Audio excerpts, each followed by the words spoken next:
இருக்குது. பூஷ் Bussy மர்புஷி Bussy காப்பாற்ற வந்துட்டேன் பார். புஷி இங்க பாரு. பூஷ் புஷி புஷி புஷி நல்லா. வணக்கம் நண்பர்களே, ரியல் கோஸ் இன் ரியல் லைஃப். கரூர் மாவட்டம் முசிறி ஏரியாவுக்கு பக்கத்துல வீட்டுக்கு பக்கத்துல தோட்டத்து கிணத்துல அவங்க வளர்த்த பூனைக்குட்டி கிணத்துல விழுந்ததாக தகவலின் பேரில் நம்மளோட முசிறி தீயணைப்பு மற்றும் மீட்பணிகள் நிலையம் நிலைய அலுவலர் போக்குவரத்து திரு பே சரவணன் அவர்களின் தலைமையில தீயணைப்பு வீரர்கள் விரைந்து அந்த கிணறு பகுதிக்கு போய் பாக்குறாங்க. அங்க போய் அந்த கிணத்தை பார்க்கும்போது அந்த கிணறு சரியான ஒரு ஆழங்க, ஒரு 80 அடி ஆழம் இருக்குங்க.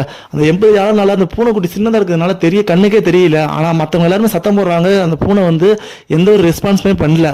ஆனா அந்த வீட்டோட உரிமையாளர் அந்த பூனைக்குட்டியோட பேரை சொல்லி அழைக்கிறாரு. அந்த பூனைக்குட்டி நான் இங்கதான் இருக்கிறேன், நான் எப்படியாவது காப்பாத்திட்டீங்கன்னா அந்த பூனைக்குட்டி சொல்ல அந்த வீட்டு உரிமையாளர் நீ எதுக்கும் கவலைப்படாத, உன்னை காப்பாத்துறதுக்கு தீயணைப்பு வீரர்களே வந்துட்டாங்க, நீ எதுக்கும் கவலைப்படாம சேஃபா இரு அப்படின்னு சொல்றாங்க. அதுக்கு அந்த பூனைக்குட்டி அதோட பாஷையில நான் இனிமேல் எந்த கவலையும் பட மாட்டேன், ஏன்னா தீயணைப்பு வீரர்கள் வந்துட்டாங்கன்னா எதுக்கு எனக்கு கவலை, ஏன்னா அவங்க விலங்கா இருக்கட்டும் பறவையா இருக்கட்டும் மனிதர்களோட உயிருக்கு ஈக்குவலா 100% அவங்களோட உயிரை பணைய வச்சு அந்த உயிரை காப்பாத்துவாங்க, எனக்கு நம்பிக்கை இருக்குது, நான் சேஃபா தான் இருக்கிறேன் அப்படின்னு அந்த பூனைக்குட்டி சொல்லுது. நம்மளோட தீயணைப்பு வீரர் முத்துக்குமார் மற்ற வீரர்களின் உதவியுடன் கயிறுல கீழே இறங்கி அந்த பூனைக்குட்டியை சேஃபா சாக்குல கட்டி மேல தூக்கிட்டு வந்துடுறாங்க.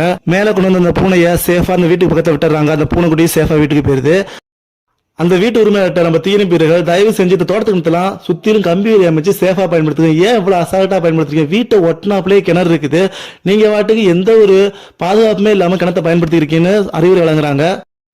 இங்க நிறைய பேர் கிணத்தை சுத்திலும் பாதுகாப்பு சுவர் அல்லது கம்பி வேலி எதுவுமே அமைக்காம பாதுகாப்பே இல்லாம பயன்படுத்தினால நிறைய குழந்தைங்க எல்லாம் கிணத்துல விழுந்துடுறாங்க.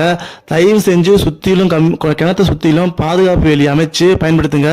கிணத்தை சுத்திலும் தான் புல்லும் பச்சையா இருக்கும். ஏன்னா தண்ணி மோட்டர்ல இருந்து ஊத்துறதுனால அந்த இடத்துல புல்லும் கொஞ்சம் பச்சையா இருக்கிறதுனால ஆடு மாடும் அந்த கிணத்து ஒட்டினாப்பதான் மேய போகும். மேய போய் நிறைய ஆடு மாடும் கிணத்துல விழுந்துருது. அதனால தயவு செஞ்சு கிணத்தை சுத்திலும் கம்பி வேலி போட்டு பாதுகாப்பா பயன்படுத்துங்க. வணக்கம் நண்பர்களே. எங்களுக்கு அந்த பூனையை காப்பாற்றி ரொம்ப ரொம்ப நன்றி.